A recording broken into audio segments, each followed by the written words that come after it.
문 닫은 카페에 아직 사람이 숨 쉬고 있더라고요. 그런데요. 그 사람이 손님인지 증거인지는 끝까지 말하지 않더라고요. 지은호는 그 말을 나중에서야 이지혁에게 조심스레 꺼냈는데요. 그날 밤 지은호는 평소처럼 설거지 거품을 털고 전등을 하나씩 끄고 있었어요.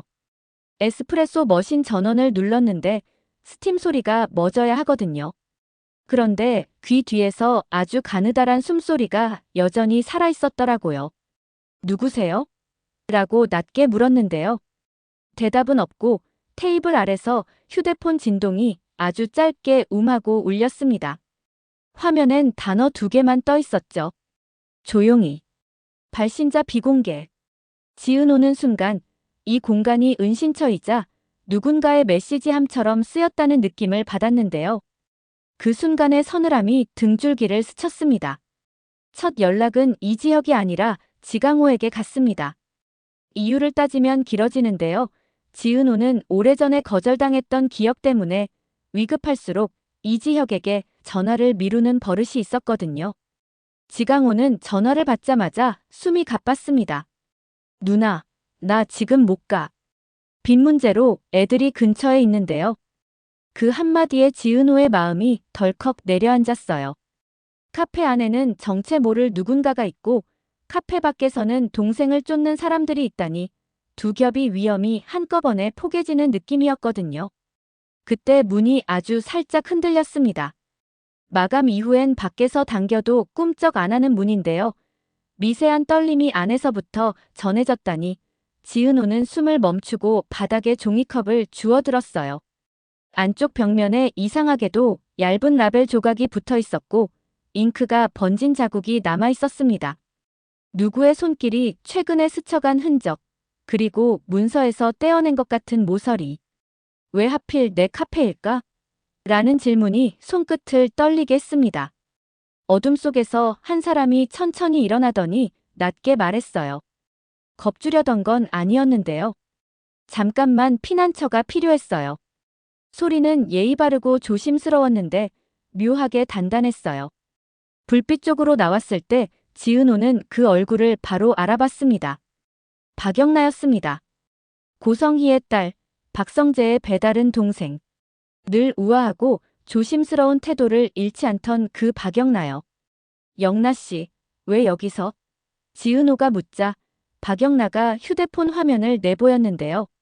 상단엔 확인이라는 제목의 알림이 떠 있었고 아래엔 자세한 설명 없이 첨부 파일 표시만 반짝였죠. 발신자 정보는 비공개였고 수신 시간은 정확히 밤 11시 48분. 뭔가를 재촉하는 리듬이 느껴졌습니다. 박영란은 지은호에게 부탁했어요.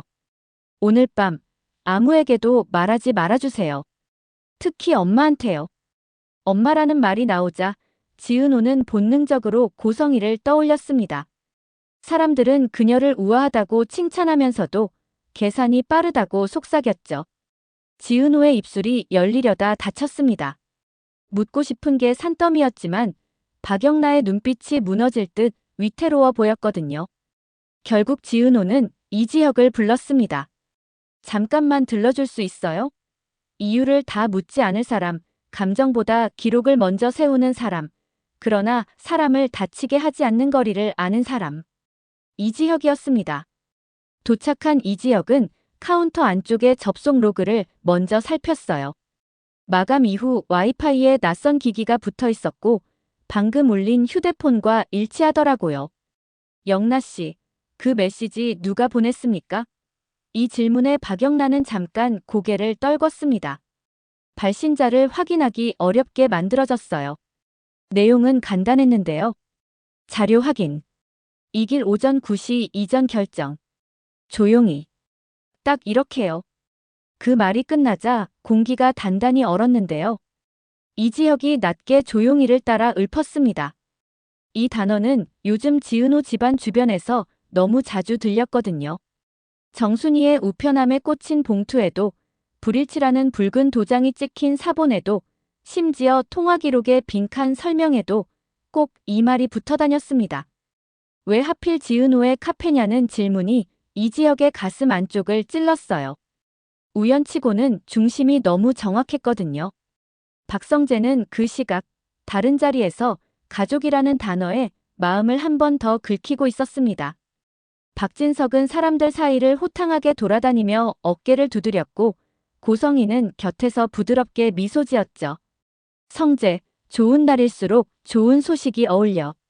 그 말이 이상하게 귓속에 오래 남았습니다.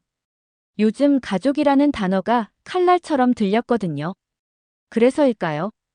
지은호에게서 전화가 오자 박성재는 이유도 묻지 않고 카페로 방향을 틀었습니다.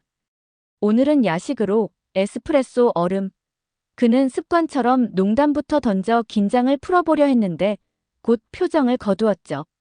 지은호 얼굴이 단단히 굳어 있었거든요. 무슨 일이야? 말해. 내가 들어줄게. 상황은 한 겹 더 깊어졌습니다. 박영란은 떨리는 숨을 고르며 밤사이 자신을 따라붙던 발소리들을 이야기했는데요. 처음에는 그냥 우연이라고 생각했어요. 집 앞 골목, 미술학원 근처, 그리고 갤러리 전시장에서까지 발소리가 일정한 간격으로 겹쳐지더라고요. 그런데 오늘 낮 엄마가 무심한 듯 흘리던 말이 자꾸 걸렸어요. 귀찮은 보고서 하나가 있는데 그냥 잊어버려라. 그 말이 이상하게 귓속에 박혔어요. 제가 그 보고서에 접근하려는 순간 제 계정이 차단됐거든요. 그때부터 확실히 누군가가 그림자처럼 제 뒤를 밟고 있었습니다. 그래서 결국 여기로 온 거예요. 지은호가 눈을 크게 떴습니다. 박영나의 목소리에는 두려움과 동시에 묘한 결심이 섞여 있었거든요. 그녀는 곁눈질로 카페 곳곳을 살폈습니다. 여길 떠올린 이유요? 사실 저도 명확히 설명은 못하겠어요. 다만 예전에 제 그림체를 누군가 흉내내던 사건이 있었잖아요. 그때 이상하게 흔적이 이 공간과 연결된 것 같은 기분이 들었어요. 그래서 혹시 여기 어딘가에 단서가 숨어 있지 않을까? 그 생각이 자꾸 날 괴롭혔습니다. 그림체라는 말에 지은호의 머릿속이 번쩍했는데요. 그 사건은 단순한 모작 시비로 끝난 게 아니었습니다. 프린트물 속 페이지 사이사이에 낯선 라벨들이 끼워져 있었고 그 모서리의 종이결이 오늘 종이컵에서 느껴진 감촉과 너무 닮아있던 거예요. 그 순간 지은호는 손바닥이 식어가는 걸 똑똑히 느꼈습니다. 혹시 나도 누군가의 도구로 쓰이고 있는 건 아닐까? 믿음과 불신 사이를 오가며 스스로 선택한 길이 덧칠 수도 있다는 의심은 사람을 무너뜨리기 마련이었죠. 바로 그때였습니다. 문 밖 복도에서 발소리가 뚝 하고 멈췄습니다. 공간 전체가 동시에 긴장으로 얼어붙었죠. 지은호의 심장은 한 박자 늦게 뛰었고 박영란은 숨을 고르다 손끝을 꼭 쥐었습니다. 박성재는 무언가를 말하려다 입술만 달싹였고 공기는 정적에 갇힌 듯 답답하게 무거워졌습니다. 그때 이지형만은 차분했는데요. 그는 곧장 휴대폰 화면을 열어 확인하더니 낮게 중얼거렸습니다. 걱정 마세요. 이번호, 제가 아는 사람입니다. 그 목소리가 이상하게 안도감을 주었죠. 조심스럽게 문이 열리더니 체격이 좋은 한 남자가 들어왔습니다. 이지환이었습니다. 어둠 속에서 들어선 그는 습관처럼 주변을 빠르게 훑었고 긴장감이 서린 눈빛으로 한마디 던졌습니다. 두 사람은 다른 쪽으로 돌려놨습니다. 걱정 마세요. 하지만 잠시 말을 멈추더니 이내 낮게 웃음을 흘리며 고개를 저었죠. 이 안이 더 복잡해 보이네요. 그의 말은 농담도 위협도 아닌 사실을 직감한 사람의 단호한 결론 같았습니다.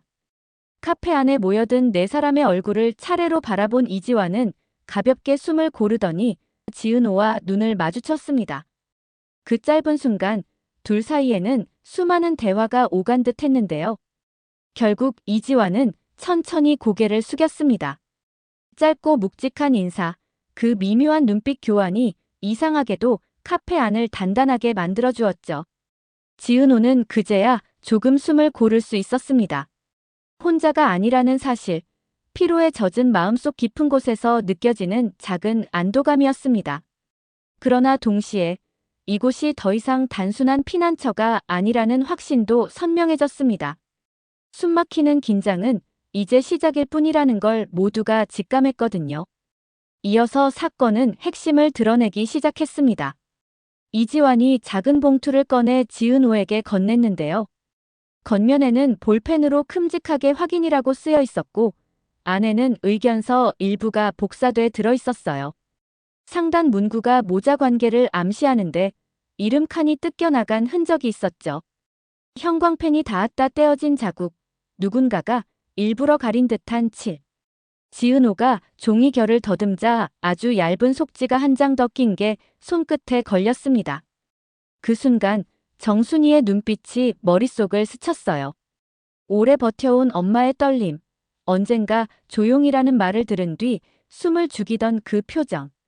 엄마가 알까? 아니면 엄마가 숨겼을까? 질문이 잔인하게 갈라졌습니다. 박성재가 낮은 목소리로 말했어요. 은호야, 지금 단정하면 그게 기사 제목이 돼. 흘러가는 방향을 남들이 정하게 두지 말자. 그 말이 이상하게 큰 버팀목이 되더라고요. 사람들은 박성재를 유복한 금수저라 부르지만 막상 누구보다 먼저 방패를 들 때가 있거든요. 지은호는 그 순간 작은 숨을 길게 내쉬었습니다. 이지혁은 여전히 서류에서 눈을 떼지 않았어요. 가능성은 두 가지로 보입니다. 하나, 누군가가 출생 문제를 미끼로 우리를 흔들어 핵심에서 시선을 빼앗으려는 경우. 둘, 실제로 출생과 연결된 무언가가 있고 그걸 덮으려는 움직임이 반복되는 경우. 그는 평소처럼 조심스레 정리했는데요. 끝부분에서 아주 얇게 목소리가 떨렸습니다. 그 떨림은 지은호 앞에서만 드러나는 그의 맨살이었어요. 지은호는 모르는 척했는데 그게 서로에게 필요한 거리라고 믿었거든요. 잠시 후 박영나 휴대폰이 다시 울렸습니다. 또 조용히. 이번엔 압축 파일 하나와 함께 시간대가 비어있는 통화 기록 목록이 따라 붙었어요. 하단에는 딱 한 줄. 결정, 900 이전. 모두가 시계를 떠올렸습니다. 몇 시간 뒤면 무엇인가가 지워지고 굳어지고 멈출 수도 있겠다는 예감이 들었죠. 뭘 결정한다는 건데요? 지은호가 묻자 박영란은 말끝을 아주 조심스럽게 내렸습니다. 아마 기록을 지우는 일. 그리고 사람을 정리하는 일. 그때 카페 한쪽 벽면에서 아주 작은 딸깍 소리가 났습니다. 지은호가 직접 도면을 짜서 만든 목재 패널 뒤쪽이었어요. 이지환이 반사적으로 패널을 밀어 올리자 얇은 틈에 오래된 USB 하나가 끼워져 있더라고요. 라벨엔 아무것도 적혀 있지 않았는데 기묘하게도 여러 손이 번갈아 만진 듯한 다른 자국만 남아 있었어요. 모두의 시선이 한 점에 모였습니다. 지은호가 먼저 말했어요. 저거 내가 설치한 서랍이 아니에요. 나무결이 다르고 고정 각도가 어색하거든요. 누가 제 도면을 본 거예요. 이지혁이 장갑을 껴서 USB를 집어들며 단호하게 제안했습니다. 오늘 밤엔 여기서 아무것도 열지 맙시다. 오프라인으로 백업을 만들고 아침에 제 시스템에서 확인하죠. 감정이 앞서면 그게 덫의 문고리가 되거든요. 그 즈음 박성재 휴대폰에 박진석의 메시지가 도착했습니다. 아침 회의 830. 가족 얘기는 그때. 짧은 문장인데 이상하게 이 장면과 겹쳐 보였어요. 고성이가 어떻게 움직일지, 박진석은 무엇을 선택할지, 그리고 박영라가 그 한가운데서 어떤 표정을 하게 될지. 박성재는 문자를 내려다보며 자신에게 물었습니다. 내가 가진 힘을 진짜 다른 방식으로 쓸 수 있을까? 지은호를 향한 마음만으로는 버티기 어려운 전선이 코앞이었죠. 밤은 길어졌고 사람들의 속마음은 점점 또렷해졌습니다. 지은호는 진실과 가족을 동시에 붙잡기 어렵다는 걸 인정했는데요. 봉투 속 이름이 자기 이름이 아니면 무엇이 무너지고 무엇이 자유로워지는지 상상만으로도 가슴이 요동쳤습니다. 무엇보다 엄마 정순이와 쌓아 올린 믿음이 갈라지지 않길 바랐고 서툰 선택을 반복해온 동생 지강호를 어떻게 붙잡아야 할지도 막막했어요. 가족이 때로 방패가 되지만 그 방패가 진실을 가리는 덮개가 되는 순간도 있다는 걸 알겠더라고요. 그렇다고 눈을 감아버리면 타인이 써넣은 이야기 속에서 영원히 헤매게 될까봐 그게 더 두려웠습니다. 이지혁은 스스로에게 짧게 속삭였습니다. 감정은 잠깐, 기록은 오래. 이 문장을 붙잡고 흔들리는 심장을 다독였어요. 그에게도 지은호는 오래된 이름이자 쉽게 놓을 수 없는 사람이라서요. 이지화는 묵묵히 주변을 살피며 박영나 곁을 지키겠다고 마음먹었습니다. 그것은 직업의 의무일 뿐 아니라 언젠가 자신이 지켜야 한다고 느꼈던 더 오래된 약속 같았어요. 박영나는 고개를 아주 조금 끄덕였고 말없는 동의가 두 사람 사이를 지나갔습니다. 새벽녘에 이들은 임시 결론을 만들었습니다. USB는 이지혁이 보관해서 아침에 안전한 환경에서 확인하기로, 박영란은 지하 주차장의 다른 출구로 조용히 이동하기로, 박성재는 8시 30분 회의에서 말을 꺼낼 틈을 만들기로, 이지화는 이동 경로를 이중으로 커버하기로, 지은호는 평소처럼 카페를 열어 일상의 표면을 지키기로요. 조용이라는 강요 앞에서 반대편을 선택한 작은 연대였는데요. 누군가가 침묵을 명령할수록 각자의 자리에서 조금씩 더 분명하게 말하자는 약속이었습니다. 막 문을 나서려던 순간 다시 진동이 울렸습니다. 이번엔 다른 번호였어요. 단 한 줄의 텍스트. 지강호, 11분 12초. 짧은 네 글자와 숫자 조합이었지만 그 울림은 칼날처럼 공기를 바싹 마르게 만들었습니다. 11분 12초. 그건 오래전부터 모두의 입에 오르내렸던 수수께끼 같은 시간의 길이었죠. 누군가는 그 시간 동안 무언가를 말했고 누군가는 그 시간 전체를 지워버렸습니다. 기록에서 사라진 통화, 공백처럼 뚫린 대화.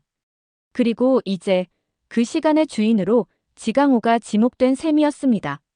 지은호의 심장이 툭 하고 내려앉았습니다. 동생의 이름이 공백과 나란히 적혀있는 광경은 그녀에게 차라리 칼날보다도 잔인했거든요. 지강호는 욕심도 많고 게으르기도 했습니다. 늘 쉬운 길을 먼저 보려 하고 성실하게 애쓰는 사람들과 자신을 비교하며 뒤틀린 표정을 지었죠. 하지만 동시에 마음이 완전히 나쁘다고도 단정할 수 없는 사람이었습니다. 위태롭게 살아오면서도 끝내 누나의 손을 잡으려 했던 순간들이 기억 속에 몇 번은 남아있었으니까요. 내가 지강호를 믿는 방식이 오히려 지강호를 망치고 있는 건 아닐까? 지은호는 스스로에게 이런 질문을 던지며 속이 타들어갔습니다. 그 질문은 언니의 심장을 가장 잔인하게 긁어내는 칼날 같았어요. 사랑이라는 이름으로 감싸는 게 보호였는지 아니면 방치였는지 알 수 없는 밤이었죠. 정적이 흘렀습니다.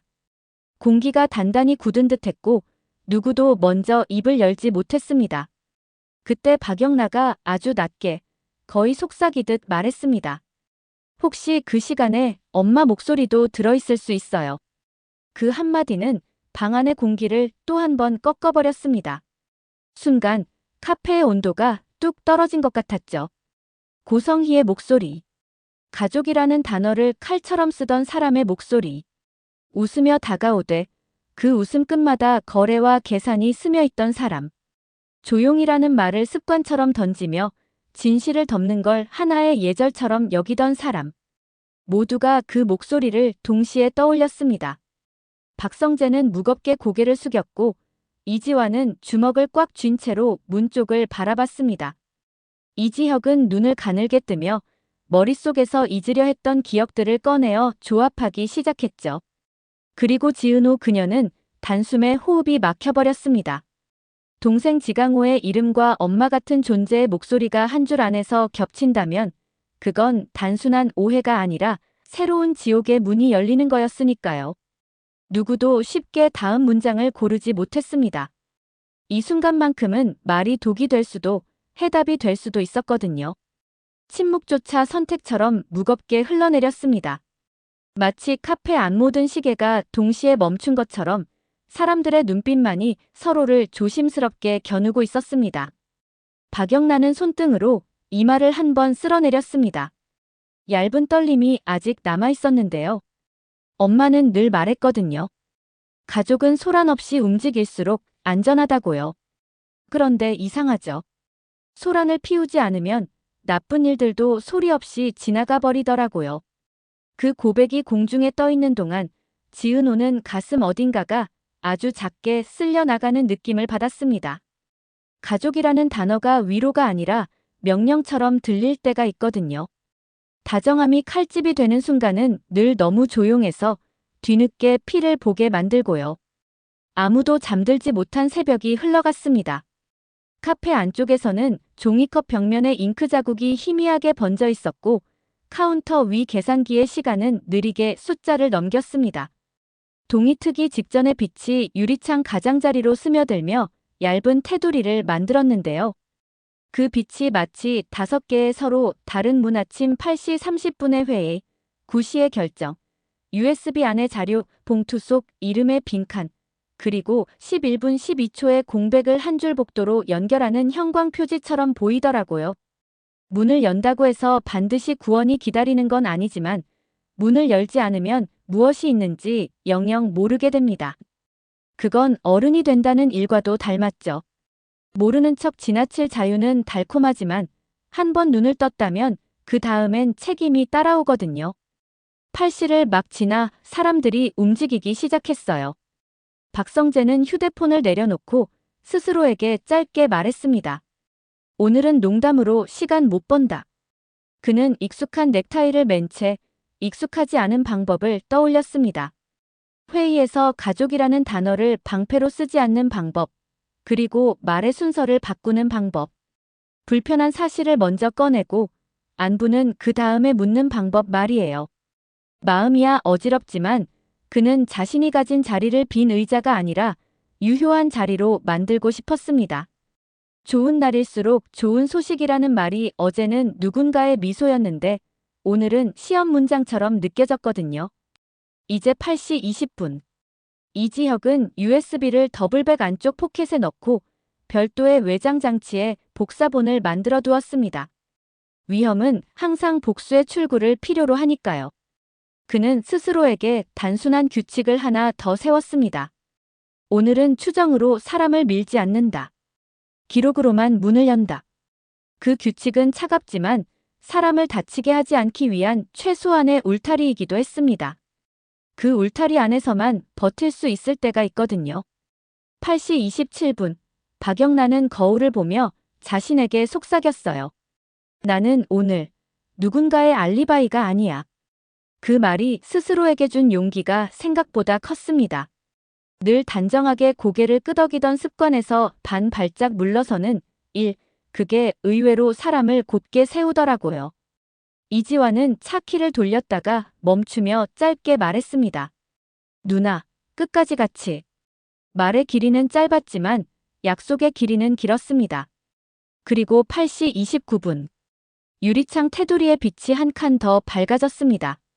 그 한 칸이 누군가에게는 구호였고 누군가에게는 경보였어요. 그때였습니다. 8시 59분. 지은호에게 메시지 하나가 도착했죠. 발신자 비공개, 제목은 또 확인. 본문엔 딱 3글자. 가족 선택. 손끝이 차갑게 식었지만 지은호는 아주 천천히 숨을 들이켰습니다. 가족을 선택하라는 말은 듣기에 따라 따뜻한 명령 같지만 실제로는 사람을 고립시키는 암호일 때가 많거든요. 한쪽을 고르는 순간 다른 쪽은 배반이 되고 침묵도 말도 죄가 되는 판.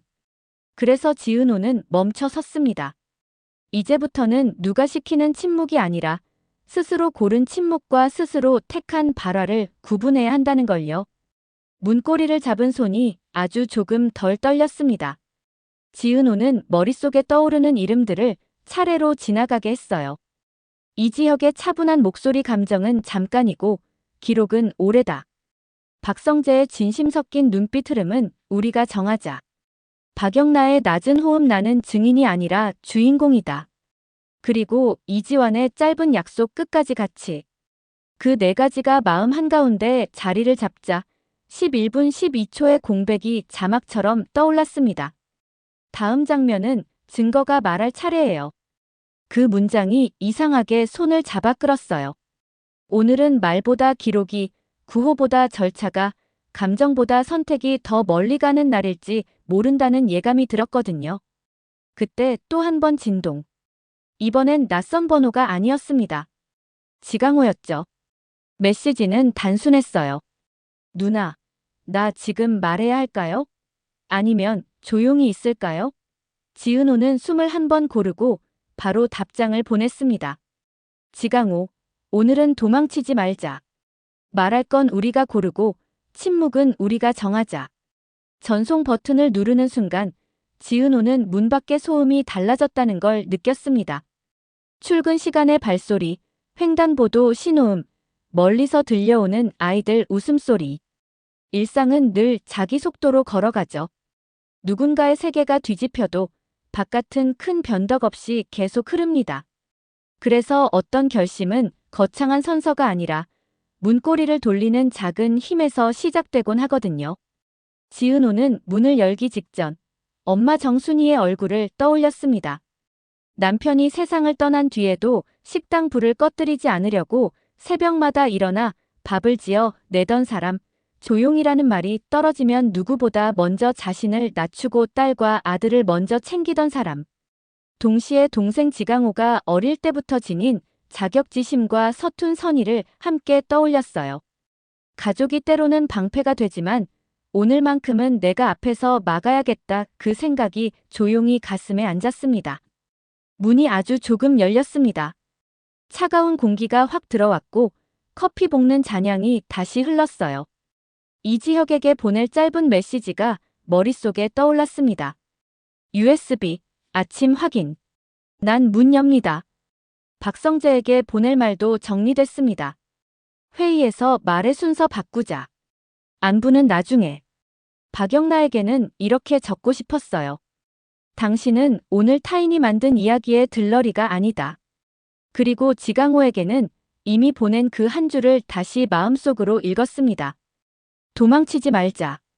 어쩌면 오늘 9시의 결정은 우리가 예상한 것보다 훨씬 소란스러울 수도 있습니다. 누군가는 기록을 지우려 들고 누군가는 기록을 더 많은 사람에게 나눠 보여줄 테니까요. 그래도 지은호는 알겠더라고요.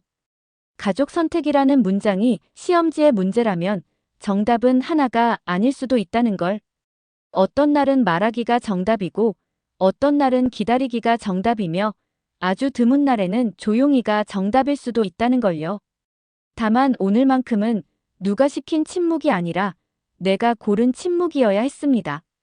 문이 완전히 열렸고 하루가 들어왔습니다. 의자 다리를 정리하는 소리, 빵 진열대 유리 덮개를 여는 소리, 포스기 화면이 켜지는 소리.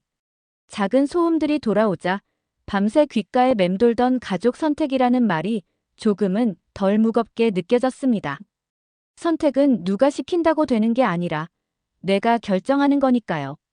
지은호는 카운터에 서서 손가락을 한 번 펴고 쥐었습니다. 오늘의 손끝은 남이 쥐어준 대본이 아니라 내가 고른 문장을 적을 거라고요. 그리고 아주 마지막에 유리문 위 작은 벨이 가볍게 울렸습니다.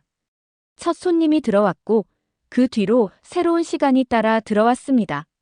11분 12초의 공백은 아직 비어있지만 빈칸이 늘 두려움만은 아니거든요. 빈칸은 때로 우리가 채울 수 있는 자리이기도 하니까요. 오늘은 그 빈칸을 향해 한 발, 그리고 9시가 지나면 그 다음 한 발. 그렇게 한 칸씩 덫이 아닌 길로 나아가 보자는 마음으로요. 문이 열리고 하루가 시작됐습니다. 하지만 진짜 시작은 아침 9시, 누군가의 결정이 딱 끝나는 바로 그 순간부터였는데요. 그 순간을 향해 모두가 자기 자리에서 작게 그러나 분명하게 전진하고 있었습니다. 오늘은 과거가 현재로 끌려와 판을 흔드는 날이고 내일은 현재가 과거를 다시 쓰기 시작하는 날이겠죠. 누군가에게 조용히는 지시일지 몰라도 이 사람들에게는 문을 여는 비밀번호였거든요. 그리고 그 비밀번호는 이상하게도 문 닫은 카페 안, 아직 식지 않은 컵받침 위에서 먼저 반짝이고 있었더라고요.